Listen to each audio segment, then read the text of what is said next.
I'm setting out to make the most awesome evil castle that the internet has ever seen. Join me in this video as we go through the process of making concept art, 3D modeling, 3D printing, and then finally painting up this awesome evil kingdom. I'm also going to be giving away a free STL file of one of the buildings in this project, so stay tuned to the end to find out where you can find that. I'm working on Conquest Creations full time, and for me to do that, I need to make money. And for that reason, all of the buildings that we design here in this video are going to be available on Kickstarter. If I want to keep running Conquest Creations as my dream business, then these buildings need to look good. The better they look, the more they'll sell, and that's going to mean we can keep growing Conquest Creations.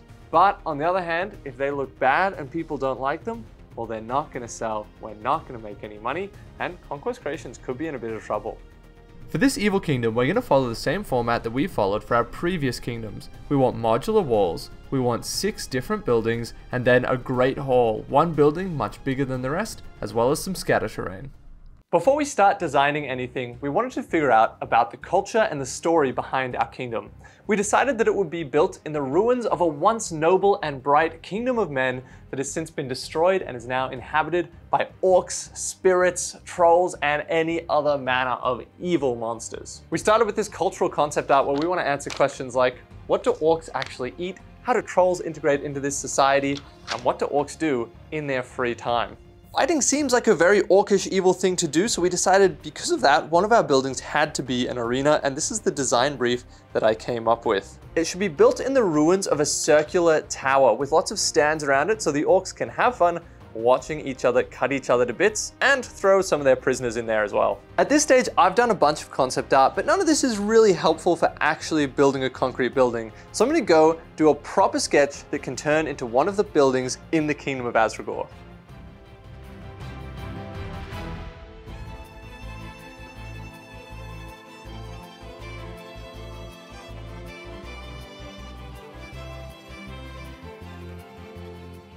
The good thing is I'm not working on this alone. I also have João who's helping me out with the project. Let's have a look at some of his concept work.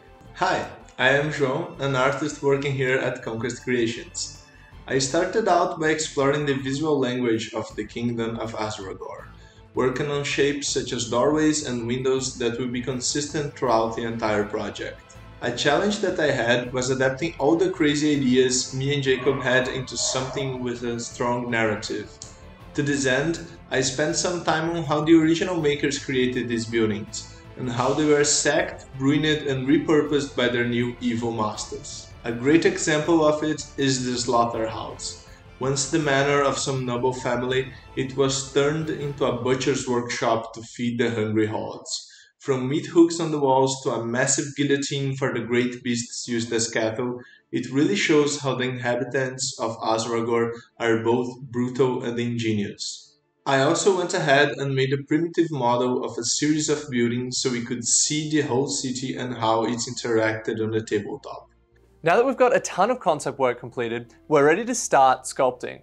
With the terrain that we design here at Conquest Creations, there are 3 important things that we always keep in mind. Firstly, this terrain has to look awesome. It needs to be the most compelling design terrain that we could ever imagine. Secondly, this terrain needs to be really easy to 3D print. That means everything has to be completely support free. It has to fit in the base of a regular size printer, and it can't take forever and ever to print. And thirdly, this terrain needs to be great to play in game. That means that all of these doorways need to fit miniatures through them. There needs to be lots of doorways in this building so that miniatures can go through them and fight in them, and we need to think of really interesting ways that this can impact a game. Over the course of several months, we slowly finished off each building one by one. And once the pieces are finished, while they're 3D printing, I'm working on the render style. This is our digital presentation, and it's what customers are going to look at. So if these look good, hopefully that means we'll sell a lot of files. I went for a dark gray material with some glowing green around it. I think it evokes this really cool, evil, ghostly vibe. Now, I am not sponsored at all, but people ask me a lot what my recommended 3D printer is, and it has to go to the Bamboo Lab P1P. That's what I use to print every building in this project. All right, we've been doing a ton of 3D printing, and there is a massive pile of 3D printed parts in front of me here. If this all goes together, it will create the Great Citadel. Now, this is what it's supposed to look like when it's all put together. let's put all these pieces together and see if it's all gonna fit together. It's really important that all of our buildings are super easy for people to put together. So instead of requiring fancy glues that take time to dry, everything just clips together using these fancy open lock clips. They're super easy to use, and it means you can unclip things and clip them together so we can make a lot of different modular options. This thing is absolutely amazing. It is by far the biggest thing we've designed here at Conquest Creations, and I'm kind of in love with it. It's pretty cool. Now, I definitely love this thing as a first draft, but that does not mean it's perfect, and in fact, it needs a little bit of tweaking.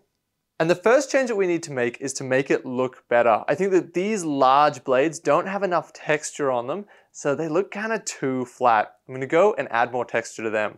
The next change that we need to make is to make it better for printing. You can see on the bottom of this part, there is some debris that didn't print well. That means we're gonna need to edit the design so that this blade kind of sweeps down here and connects to the wall so that we don't get this ugly stuff oozing out. Now, final change is down at the base of the tower. As you can see, it all comes apart nice and easily, and it's actually this piece here. This one is for gameplay. You can see if I'm trying to move miniatures in here, I have to stick my hand down so far, and it's so awkward, and I can't really see what's going on, so it doesn't make it very playable. And here is the fixed piece. It might look the exact same, but there is a key difference. This one is split into an extra piece, so now I can place miniatures in there. Super easy to reach my hands in. Whereas this one, it's still super difficult to place someone there. So it's a nice, easy solution. Originally, I was gonna wait until I'd painted it to show you all my favorite features of this thing, but I've decided I'm too excited. I'm just gonna show you now. Firstly, the top of the tower, I imagine Sauron or some other super strong wizard can sit up there, and we'll come up with some cool special rule in game that if you have a wizard up there, they get super powered by the focus of the tower. We can take off the top piece, and inside we have the top layer with windows. You can position these arches in the window so they can see out, but honestly, this is probably the least exciting part of the building. So let's take it off. From here, we have the tops of all these towers that can again be filled with archers and watchmen. But let's go into my favorite level of the building, which is this huge level. Now, we have the central nexus where we can place our miniatures, and they can go on these walkways to all of the other towers. Seriously, look at how cool this is. We can have our miniatures running across these walkways while maybe some elves that have stormed the wall can shoot out the guys that are in those walkways. That's just so cool. And then, you know, there can be other guys in here looking out the windows, all that. Oh, I'm so excited to play on this. Now we can take that level off and it's gonna clip to this piece here as well. And there's probably another design change that you can notice that we're gonna need to make here, where these are a little bit floppy. So I think we're gonna add another clip up here so that they stay rock solid. And finally, we're at the bottom of the tower that's been designed so that a big troll can run around the whole entire thing and finally go out the gate. That should help it be really playable because there's so much space in here for fighting between enemy factions. And you can see we've made sure these walkways are 25 millimeters, so a regular model's base fits on them. And also, all of our doors are exactly 25 millimeters, so we can squeeze through them easily.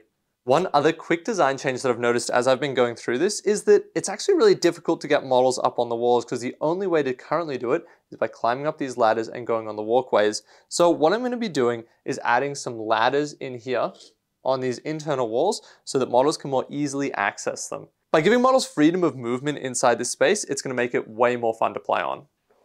As you can see in front of me, here is just a pile of rejected prints, and the actual pile is way bigger than this, but over time it has been culled.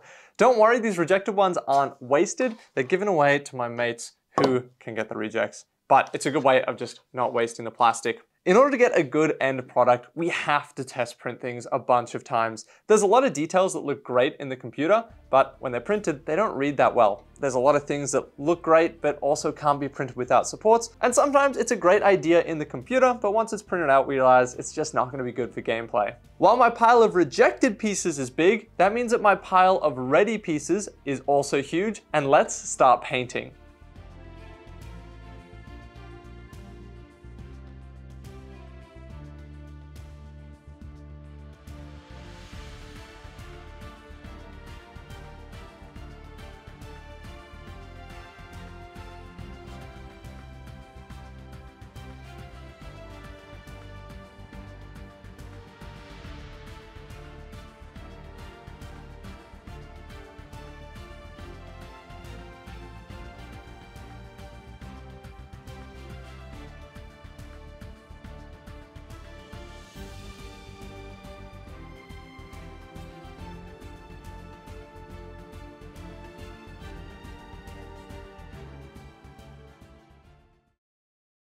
I finished painting, but we actually need some terrain to base this terrain on. It's not just gonna be on a clean, flat table.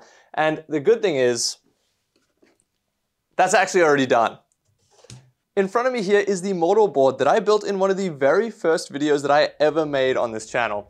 The video is absolutely terrible, but it shows that we've come a long way. I absolutely love looking at the concept art, the primitive model, and then the final piece all together to see exactly how our idea progressed. And with that, we can set up the whole table of the Kingdom of Azragor.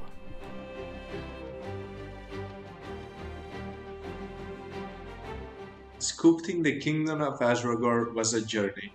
My favorite building to create was the Foundry, with its assembly of chimneys and arsenal of weapons of war. Seeing the buildings printed and painted is such an amazing moment. From the outer walls to the very keep, I just can't wait to see people playing and having fun with it. It's always interesting to see the changes from concept art to finalized product, and I'm really glad with how it turned out. Kingdom of Azragor is now more detailed, more interactive, while still keeping its character and story. It's really hard for me to pick a favorite building, but I've got two options. The first one is the arena. This is the concept art that we saw from the start. This was our primitive model, and finally the completed piece. My other favorite building are the barracks. I like the barracks so much because how interesting they are in game. Firstly, there's two 25mm doorways and a massive 60mm doorway, so it's really easy to get guys inside. And then secondly, on the top, there's these walkways with defendable positions for archers, but there's also two ladders leading up there, so it's easy to get models up there to play around this terrain. And as I said at the start, we're giving you a free STL file. You can find the Orc House available to download for free from our website. The link is in the description down below. Creating this board has truly been a journey. If you like this video and you want to see more like it, then check out the Kickstarter, The Kingdom of Azragor. Thanks for watching.